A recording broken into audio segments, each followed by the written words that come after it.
Glenn Wilson, a 2-1 home defeat this afternoon against Southport. Just some of your thoughts for us after that performance overall. Disappointed, to be honest. I think first half was plain to see we weren't good enough, and hasn't been the way we've been playing the past 6 games. Second half we've come out and had a go, but unfortunately couldn't get that equaliser. I suppose in the first half, shouldn't knock yourselves too much because Southport come out with a lot of energy. They had a game plan and it looked to have paid off. Yeah, they come here to do a job. Listen, they're in a good run of form as well, but to be honest, I thought we looked tired first half and maybe a bit sorry for ourselves going 2-0 down, but Barks rallied the troops at half time and we came out and really had a go and maybe could have nicked an equaliser if we were a bit luckier. I suppose from a defender's point of view, the 2 goals conceded were quite sloppy and you'd be really disappointed with that. Yeah, definitely. Look, I don't want to concede goals like that, and it's been happening too regularly for my liking. And I'm sure it's something that we'll work on in training next week. You got the goal in the second half with Brett Williams and huffed and puffed and couldn't blow the door down, as they say. Yeah, look, I'm buzzing for Brett to get a goal. He probably deserved that over the last few games he's played in. George had one that he fell on top of in the first half, so listen, we've been lucky in the last few games, so can't knock that. And I suppose you've got to praise your characters as well, because you didn't give it in, you kept going, you kept trying, and it just didn't happen. Yeah, listen, look, I think Russ had just said there's 8 players carrying knocks and injuries in there and out there on the pitch, and we're all trying to climb our way out of this, and no one wants to be in a relegation battle, and we're trying to make sure that doesn't happen. And we've shown great character the last 6 games, so we'll have to do that again come Friday, because we kind of need it. And as a group, I suppose you've got to show what you've got to come back from a defeat, because that's when character is normally shown by a team. Yeah, we're going to have to. Look, we went on a terrible run earlier on in the season, and then we've just gone 6 games unbeaten, so that's what this league's like. I've been in it long enough to know that you can lose 6 in a row and you can win 6 in a row, so we'll have to bounce back, and we're coming in Monday ready to go. You mentioned there Russ has got 8 players in the treatment room. Is it the case maybe of a game too far for some to say, fitness-wise? Possibly, but that's what we've got a squad for, do you know what I mean?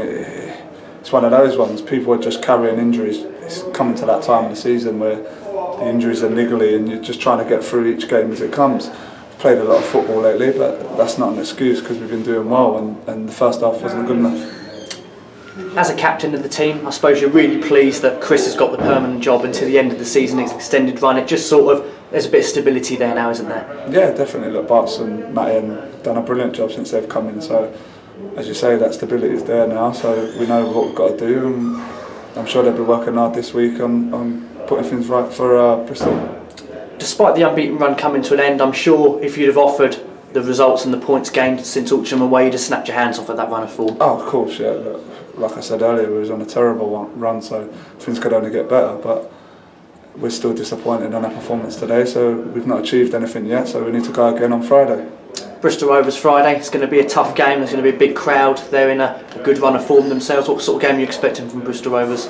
Yeah, it's going to be another massive game, but they're up there competing to win the league. I know Darryl, the manager there, he'll have them up for it and ready to go, and they're going to have a big crowd, but we're going to have to go there, backs against the wall, and try and put in a good performance. And like I said, we've gone 6 unbeaten, so hopefully we can just get back on that roll and start winning or not losing games again.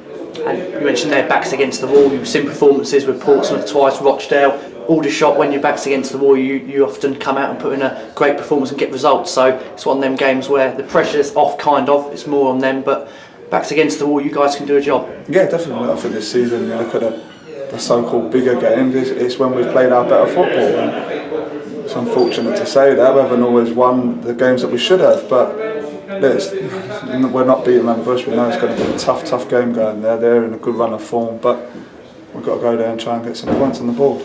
I suppose it's nice for you to have that clear week to focus. There's no Tuesday night game this week. You've got a week's preparation for Bristol and the training schedule as well. Yeah, definitely. I think Bart's, I love that fact. He'll be able to work on us on the training pitch, and the last few weeks he's just been getting through, like I said earlier, just trying to patch a team together as such and make sure people are fit for come Saturday, because with the games, as you say, there's not really a chance to prepare that much, but as you say, with the week that we've got, we can prepare and hopefully go there and get a good result. And finally, Glenn, how are you Barks has been your teammate all this season. He's now your caretaker manager and team. How are you finding the adjustment on a personal level? Yeah, he's not changed. Barks ain't changed one bit. He's been brilliant with me since I've been here, and he's been the same. He still moans at me all the time, and I wouldn't expect anything else. So, listen, he's done a great job. You can't knock him. When he came in, he was in a bad position, and he's led us away from that at the minute. But we've got to continue that. So, long may it continue, as I said. Glenn, appreciate your time. Thanks for talking to us. No problem.